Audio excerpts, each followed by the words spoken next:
Okay, so today I'm going to be doing another piece in the fairy series called Foxgloves. The piece is multimedia. It includes watercolour, Copics and a little bit of pencil too. And I did experience some issues with the stretching of the paper because normally I'd stretch onto a tile, but that's only just big enough for a postcard, let alone an A4 piece. So I tried using this side panel of a computer case and it didn't really go that well. The tape peeled at the side, so I had to tape it back down so the paper wasn't as flat as it could be. But I've learnt my lesson and I went and got like a £2 sample tile that is big enough. So to start this piece I worked with a sketch. I sketched what I planned for the entire piece to look like on a smaller piece of paper, so I knew where to keep the watercolour light because I'd be going over it later. So I knew that, in fact, I did a small sketch in the bottom left-hand corner of where the fairy would be, so that I didn't go over there with any watercolour at all, and I knew I wanted to keep both the bottom left and the top right corners light. So I started with some washes of colour. I sprinkled some salt on them, I was blowing it with straws, and it kind of created some cool effects. So like there's speckledy sky, and there looks like there's like dead grass in the bottom left. And yeah, I just made it really fun and interesting because I love doing abstract backgrounds. And using lots of salt because I love the effect of salt. Now I'm dripping some paint down. I first apply the colour at the top and then I add water and more pigment just to like weigh down the drips so they go down further.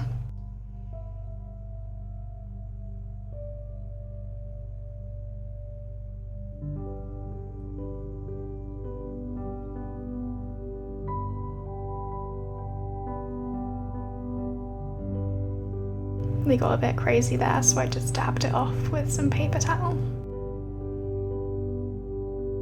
Oh, and I got a heat gun, which means I can finally set my layers of watercolour and don't have to wait like half an hour between each layer.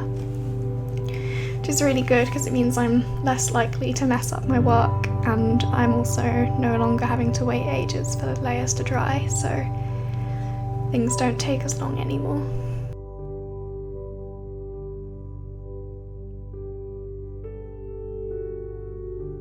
Now I'm just flicking on some little specks of purple paint and just trying to remove any watercolour that's already on where I know I'm going to draw the fairy so that it isn't too hard to work over.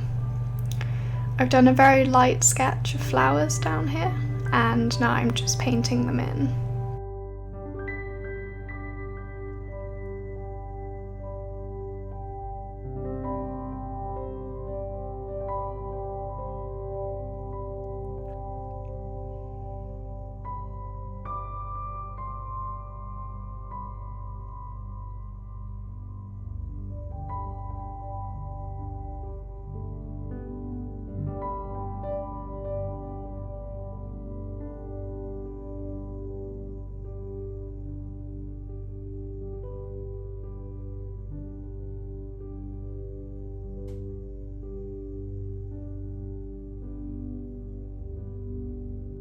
Just doing a couple layers to make it more opaque over the grass below it.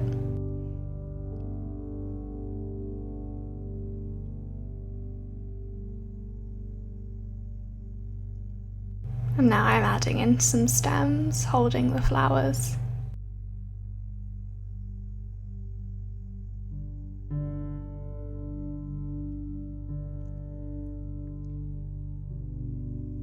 Then just a few leaves.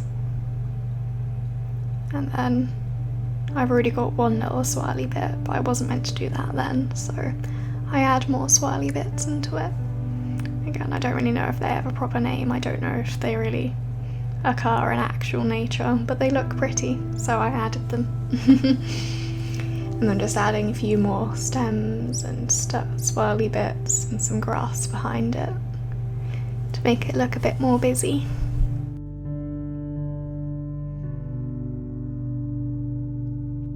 Now I'm adding some kind of vines with leaves on coming down from the top right of the painting. First I'm just plotting down where I want the stalks of the vines to be, and then I work from left to right to make the leaves on the vines. I don't fill it in too densely because I then go in with a slight different green colour to make more leaves so that it isn't just one green blob.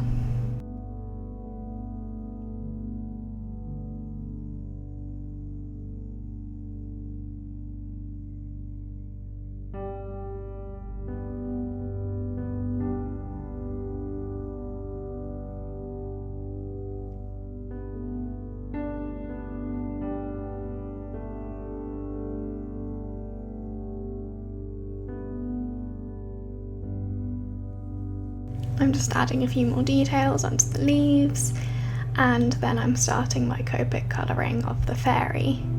Her wings are based on the inside of a foxglove, and I didn't have a colour that really suited that, so I started with a pastel pink and then I went over it with a very light purple. It is kind of patchy, but that doesn't really matter because I'm then adding in the light bits by just holding down the colourless blender on certain patches for a little while. It's more dense, well, the specks are more dense closer in, and the further away from the midpoint of the wings, the less specks there are. I'm then just using a darker purple to fill in the little speckles within the lighter parts. And I decided it wasn't dense enough, so I added a few more bits into it. Now I'm just going back with that light purple colour, and I'm going around and filling in around the lighter parts again just to make more contrast between it. And then I'm going around the purple speckles with white jelly roll, again just to create more contrast and more lightness within those speckles.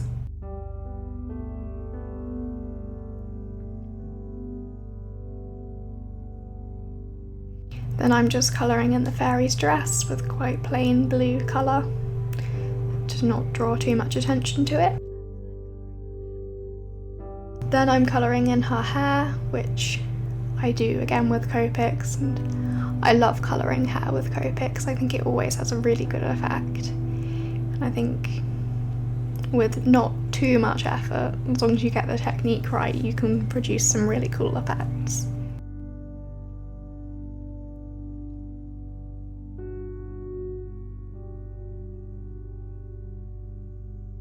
Just adding a bit of shading below the wings, and then I'm using my Polychromos, which at the time I hadn't used properly for a drawing at all, and I was just using that to bring a little bit more shading and bright pinkiness into the wings, just to make them more true to the foxglove colour.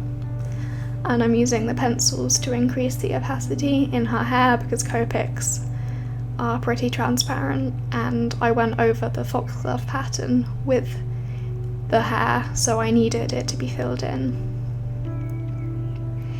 And then just using a white pencil to go around the fairy just to kind of highlight her a bit. You can't really tell in the video, but you can see it more on the actual scan of the image, or prints, which I'll put in my Etsy shop.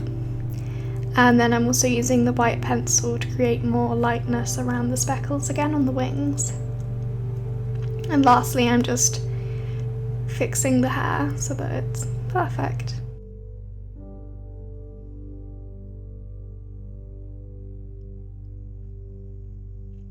So there's the finished piece. How do you think it went? Do you like it? I'm really proud of it. I think it looks really good, and I like the fact that it doesn't look the same as the other fairy illustration, because I like you to be able to see all my styles throughout my pieces. So thank you for watching.